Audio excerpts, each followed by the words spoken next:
নিছেন তাহলে box memo কো ভাই দেন এডি না দিলে তো ওয়ারেন্টি হইতো না, গ্যারান্টি হইতো না। আপনার আমি ফাল্টাই দেবো কেমনে? কারণ কোম্পানি তো আমার চাইবো, বক্স চাইবো। আমি বক্স যদি না দিতে পারি আমি ফাল্টাই তো দিতে পারবো না। তো আপনার বক্স দিন আমারে। ভাই আমার যে বেলা অনুটা দেওয়া হয়েছিল এই সময় তো এমন কোনো কথা আসলো না যে বক্স রাখন লাগবো, মেমো দেওয়ান লাগবো। আর আপনি তো কোনো মেমো বা কোনো ডকুমেন্ট দিচ্ছেনই না। আর আমার তো এই কথা কইছেনই না যে বক্স রাখন লাগবে। এটা এখন কোন ধরনের কথা কইতেছে আমি বুঝতেছি না তো। ভাই উত্তেজিত হইও না, কত কাস্টমার লাগে লেনদেন আমরা করি, আমরা অত তো মন থাকে না যে কারে কিতা দিছি না দিছি।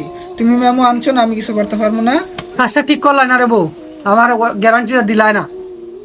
ভুলটা তোমার আসলো, আমি তো আর জানি না কাগজ দিবা কিনা, কিন্তু তুমি কইতেছ আমার থাকলো। কাস্টমারের উচিত ডকুমেন্ট নেওয়া, আর দোকানদারের উচিত কাস্টমারের ডকুমেন্টটা দেওয়া।